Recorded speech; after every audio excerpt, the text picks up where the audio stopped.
Cam for Cam's Mortgage Minute on Thursday, January 17th. Hey folks, I'm just going to remind you once again of the BC First Time New Home Buyers Bonus. You don't have to write that down because it's a mouthful. I do forget it sometimes. But just a quick reminder once again to recap. Program ends April 1st, 2013. So you need to be into your home, whatever you purchase, brand new property, condo, home, whatever, by then. Maximum amount the government's going to give you back is $10,000. Now, a thing that I found out that was interesting and I wasn't aware of it, and is a little nuance that everybody needs to know about, is again, it's for first-time home buyers. So now we ran into a situation recently where I had some young people, they were looking to buy a house, and at the end of the day they needed a co-signer on the deal.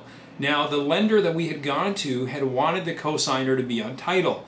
Even though this person could have even a 1% stake on title or a little as minuscule as 0.001, the bottom line is if that person was on title, the other two would not qualify for the $10,000. That's right, they were, it was void. Another situation I ran into recently that I want you to be aware of is we had a couple that was buying a house together. Now one of them had never owned a house before. The other one had owned a property before they had met. Now these folks were common law, okay? So what we were going to do is just have the person that had never owned a property before purchase it in their name. So they would be the owners of the property. The mortgage would have both of them on there because we needed the income from the second person. The title was, the lender was okay with just having it in the person who's never owned a home before. Now, however, I had a conversation with the tax people, the BC government, and they said that that situation would void the $10,000. That's right. They said because one of the people had owned a house previously, even though they weren't on title together, but because they report their taxable income and on their taxes they file as common law, that's it. It's void. That was, I wasn't aware of it.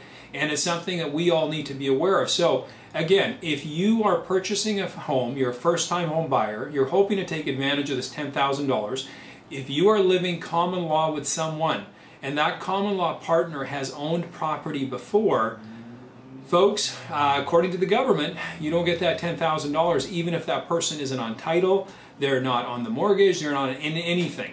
So this is something you really need to be aware of and be enlightened to. However, if you are reporting as single, you could be, whatever, a platonic relationship with this person, it could be anything.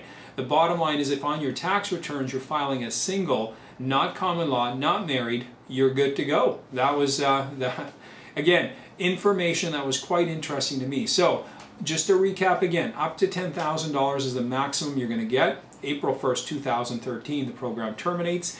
Got to be a first-time buyer, never have owned real estate. And first-time buyer, to definition for BC or our tax department, is never having owned property anywhere in the world before.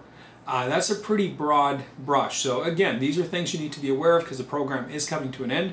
And if you want to take advantage of it, because it is an awesome program, that $10,000 is out there. But remember that exception, so that way you don't get caught in it, assuming that you're going to get this $10,000 and all of a sudden you don't get it. You'd be quite disappointed. Anything mortgage-wise, let us know. It's Cam the Mortgage Man. We're always here to help, the Auxilium team. You can reach me toll-free, 1-877-686-4246. Anywhere in BC, we can do mortgages for you. You can email us, call us. I look forward to talking to you tomorrow, and we'll see you then.